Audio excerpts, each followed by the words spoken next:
Hello. The forces of separatism are in retreat across our country. Nicola Sturgeon wanted to go down in the history books as the woman who broke up our country, but it now looks like she may go down for very different reasons. Rishi Sunak thought that he could joke about the SNP. The crowd burst out in loud guffaw, but the Alba Party called the law.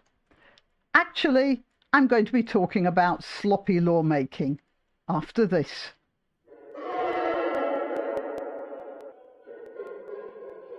Now, we're going to start by talking about Nicola Sturgeon, who was arrested last June as the then head of the Scottish National Party for suspected misappropriation of party funds. I have to be very careful about what I say here,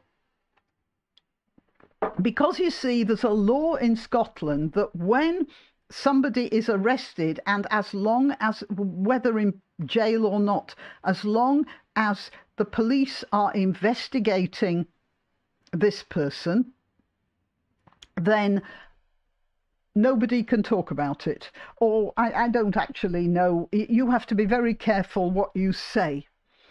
And Rishi Sunak made this joke, and the Alba Party leapt on it straight away. Actually, that's why, in my opinion, Devolution, which is the separate government of Scotland and Wales, which was invented by Tony Blair, I believe, is not sustainable. Look, it's okay so long as it's a gentleman's agreement, but the SNP are not gentlemen, or ladies, come to that. And, well, you can tell that from the behaviour that they exhibited when they got into Parliament a few years ago. They were acting like a bunch of student radicals taking over the Dean's office. Since then, in Holyrood, they've been passing or trying to pass legislation, mostly that look like they're ideas they cobbled together over a few spliffs in the common room. The hate crime bill, for instance, which Humza Yousaf came up with, which makes it illegal to say certain things about certain people in the privacy of your own home, which means your kids could shop you if they get annoyed with you. Talk about Big Brother. I do hate to bring up 1984, but that does sound a lot like it.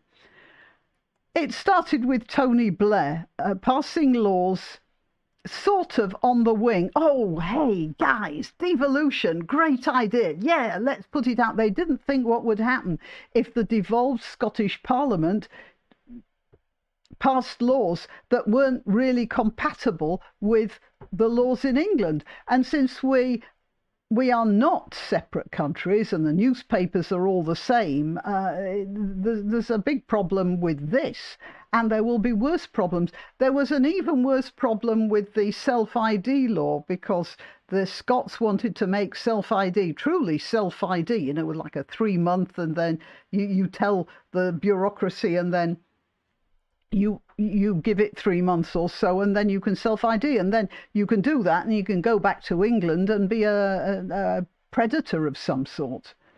And that was stopped, but it took a lot of energy that could have been better spent in, like, solving the immigration crisis or something. And this whole business is a sort of you-know-what-I-mean attitude to legislation. Well, it may be sloppy, but you know what I mean. And then when the law's been around a while and people have forgotten what it means, it turns into a monster which is applied in all sorts of cases. Our hate crime bill in the UK is bad enough. The Scots just took it a bit further. Now, I will, first of all, I'll start by showing you this in Spiked, which is quoted in SLN, Scottish Legal something. I'm sorry, I've forgotten what the rest of it is. But he makes this point. If it's right in a country which allegedly protects its citizens' rights to free speech, but the media can hardly cover more than the basic outline of the biggest Scottish political story for years. Yet, you see, it's legal to discuss it in England, but it's not legal to discuss it in Scotland. And since the papers are also sold in Scotland, then it has become de facto illegal in England. And that means that people can get on the wrong side of the law in Scotland and cannot talk about it, and the newspapers cannot talk about it. Whereas it doesn't work symmetrically, because people can get on the wrong side of the law in England, but the Scottish papers can talk about it. Well, actually, I don't know if they can. It's still under investigation. So, yeah, I don't know. But I don't think they know either, and that's the problem. Okay, let's get on with this letter that was sent to me by a chap. What am I going to call him? Diogenes. That'll do. So apparently he moderates a site. And he sent a letter to the government about this. The staff at the forums are concerned that we may fall foul of the bill. The questions we have at present are: most online forums are run by single individuals or small association. Some of the provisions in the bill require full-time staff or complex algorithms, which are impossible for individuals and associates to fund and develop. Will there be any protection? That's a reasonable question to ask.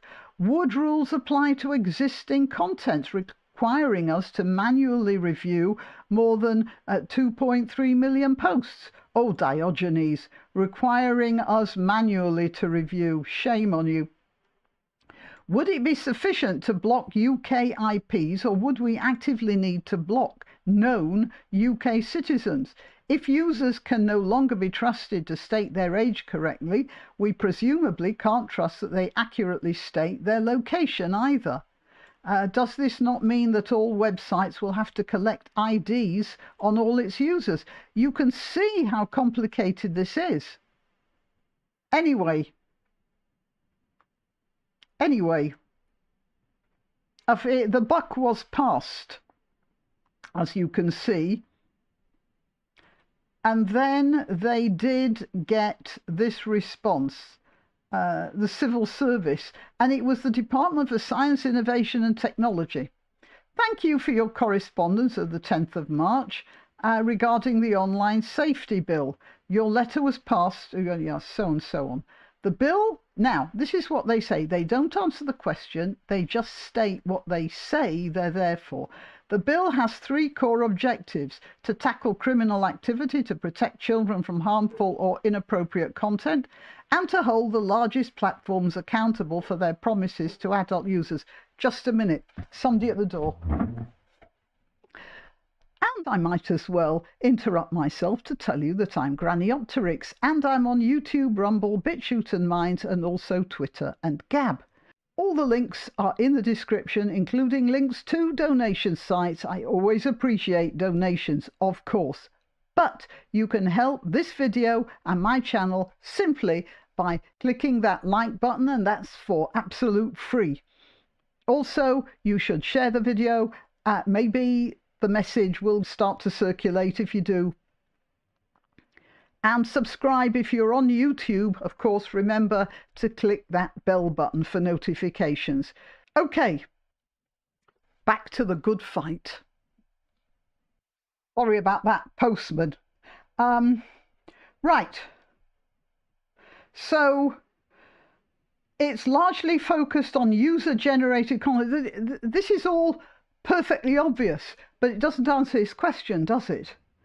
All platforms and search engines in scope of the legislation will need to remove and limit the spread of illegal content, child sexual abuse, terrorist material, and suicide content. They will also need to protect our children. You stick to your own. Our children from harmful content on their services, such as grooming, bullying, and pornography. All very noble ideas, but a legal minestrone soup. And then just let's watch this. Let's watch this. And then we have this. The bill has been designed to ensure that expectations on all services in scope are reasonable and proportionate to the risk of harm different services pose and the resources available to the service. Do you understand this? I don't. When complying with the illegal and child safety duties, companies will only need to do what is proportionate to the risk of harm posed to their users, as well as their size and capacity, which means gentleman's agreement. Will, on the fly, we'll decide which one is going to be harmful to their users, as well as their size and capacity. Based on these assessments, companies will need to take proportionate, is it? Proportionate there and proportionate here, but who decides on proportionate measures to mitigate these identified risks? As a result, bigger services will have to take more intensive actions, and low risk services, but who decides whether they're low risk, will not face unnecessary regulatory burden. The regime is focused on proportionate and risk-based safety processes. What? And systems to mitigate risks and protect users from harm. It does not impose blanket requirements. Well, I want to go back to that Scottish thing. You see, the Scottish law said you can't talk about something that is the subject of a police investigation until the trial comes up. But it is now applied to, Rishi Sunak made that joke in Manchester, not in Scotland, but the Alba Party have reported him to the police. Now, I don't think they'll act on it, but the fact is somebody a lot less important than him would get acted on. And that's the problem. All of these laws are going to be less tough on more important people than they are on little people. That's a bad law, is it not? But Diogenes here thinks it's intentional. I don't know how intelligent people could look at this law and do this by mistake.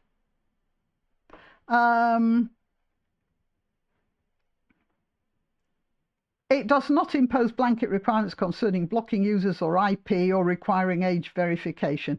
Companies may need to take such measures where they are proportionate to the resources of the company. So again, you have to decide what is proportionate to the resources of the company. And this will lay in the hands of some civil servant who might have a headache that day and be a bit bad-tempered. So Diogenes here sent the same, more or less the same letter again. Obviously, I recognise the intent of the bill is not to target small sites, but as I mentioned above, your answer does not clarify any limit to how such rules would be used in practice. We are asking as we have members in the UK and also worldwide, and this may be not intentional. That is, the sort of people who are making this law are the sort of people who don't really understand the internet. They have staff to deal with computers. Do you remember that thing where Hillary Clinton, was actually asked about wiping her computers, and she said, "What do you mean with a cloth?" She didn't have any idea. And I don't blame her for not having any idea. But that's where laws go wrong, when people on her level of knowledge make laws that they don't understand the reach of the internet. Anyway, he asked for clarification and he's not had any replies. So yeah, that's what I was talking about. Laws on the fly, gentlemen's agreement laws, sort of, hey, how about this laws? Very, very disturbing. Now, I just want to point something out. I did a video about Lawrence Fox being arrested, 5,000 views. I did a video about the online Harm Act, or whatever it's called, 800 views. You see, a lot of people just aren't interested in this. I know this video isn't going to get much of an audience, and that's probably, we're busy blaming the politicians, but actually, if you think about it, it's us who are to blame. Well, not you particularly, because you're watching this, you're thinking about the matter, but most people aren't, and that's why the government can get away with what they're getting away with. It's a problem, isn't it? Okay, till next time. Why not treat yourself or a favoured relative or friend to these magnificent examples of merch? The mugs and t-shirts come in the granniopteryx design or Granbo with a firearm or the more deadly knitting needles. Go to www.granniopteryx.com and whatever platform you're watching this on, please click like, subscribe and share.